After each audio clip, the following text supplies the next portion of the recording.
dání number 1. Number 2, ṣẹ́rí ìyàwó Afford tí Sai lọ súnmọ́ yẹn. Màá sọ reason tó fi súnmọ́ láàárọ̀ ìfún. Ṣé mọ̀ pé ìyàwó Afford bó jẹ́ rọ́bọ́jú tọ́. Wọ́n dá Alao Malaika ń do. Ṣé ń gbọ́ mi? Ẹ má gbàgbé pé Alao Malaika ó ń do Sai náà tẹ́lẹ̀. Ó dóra tó tẹ́ fẹ́ fẹ́ra. Ó ń dóra wọn gan ni tó fẹ́ fẹ́ra wọn. Ṣé ń gbọ́ mi? ẹ̀yin èèyàn wa Bukky Jesse ti tú àṣírí arákùnrin tí a mọ̀ sí Kúnlé Afford àti ìyàwó rẹ̀ pẹ̀lú Malaika àti ọmọge Saidat. Gbogbo àwọn tí Bukky Jesse tú àṣírí wọn nìyí nínú fídíò tí ẹ̀ ń wò yìí. ẹ̀yin èèyàn wa ẹ jẹ́ ká gbọ́ látẹnu Bukky Jesse. Ìgbà tó yá Alao Malaika sọ pé òun ò jẹ iṣẹ́ yẹn mọ́. Ṣé mọ̀ pé ìyàwó Kúnlé Afford ṣé mọ̀ pé òun àti Alao Malaika wọ́n close gan tán to the extent pé àwọn èèyàn allege pé wọ́n ń gbọ́n sí fúnra wọn. Now ṣé mọ̀ pé Sai ò súnmọ́ Alao mọ́. Ó rí pé ìyàwó Kúnlé Afford súnmọ́ Alao because ẹ sọ fún mi kí ni pàpọ̀ ajá àti wèrè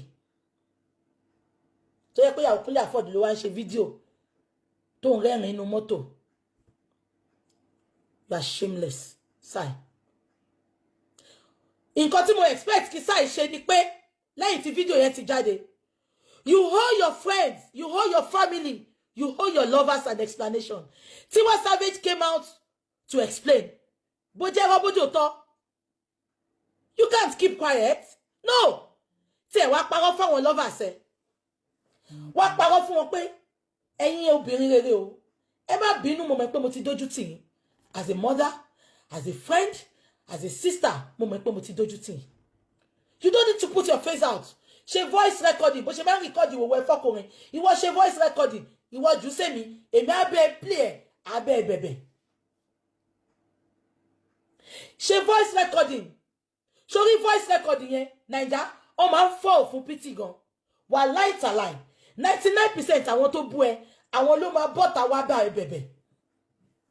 Kò ń ṣe fídíò tó gbé síta yẹn tó ń rẹ́rìn pé kò kàn ẹ́ kò káyé, ó káyé gbàgbé private party lọ́lọ́run pé ó wà nínú Bible gan.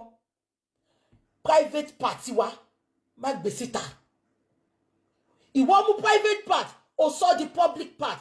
Lọ́wọ́ nínú Quran nǹkan ìjìyà tó wà fẹ́ni tó mú private part tó sọ di public part. Update la expect látọwọ́ ẹ kò ní kó gbójú síta. Ṣe voice note kan gbé síta.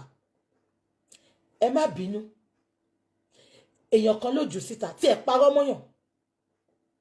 Ṣùgbọ́n kàkà bẹ́ẹ̀ ó bọ́ta òun ṣe báyìí. Wọ́n á gbé òbò ẹ gbóná. Kò sọ́kùnrin tó máa gbé ẹ sílé. Àwọn tó wà preserve gan wọn tí gbé wọn sílé. Ká má wá sọ ṣòbò lábàṣà of London. Ọkùnrin ló jowú jù. Bí ẹ lọ bèrè lọ́wọ́ àwọn ọkọ yín. Ọkùnrin ló jowú jù láyé. Ọkùnrin ló jowú jù. Ọkùnrin ò tiẹ̀ fẹ́ kọ́kùnrin mi gan kó rí kẹ́fẹ́jì sí ìyàwó òun.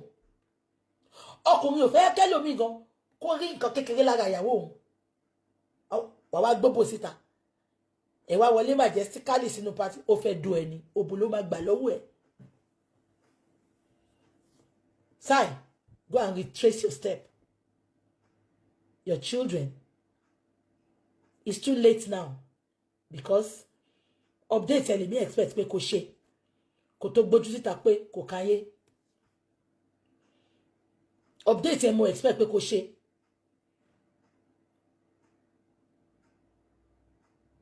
Àbí kò yí. Update ẹ mo expect pé kò ṣe. Not coming online. Kò sọ pé kò káyé. Ó káyé o. Tí ó bá tiẹ̀ kàn wá ó kàn ẹ́. You will forever be in denial, Sai. You will forever be in denial. Even in the video, you can't even look straight to the camera.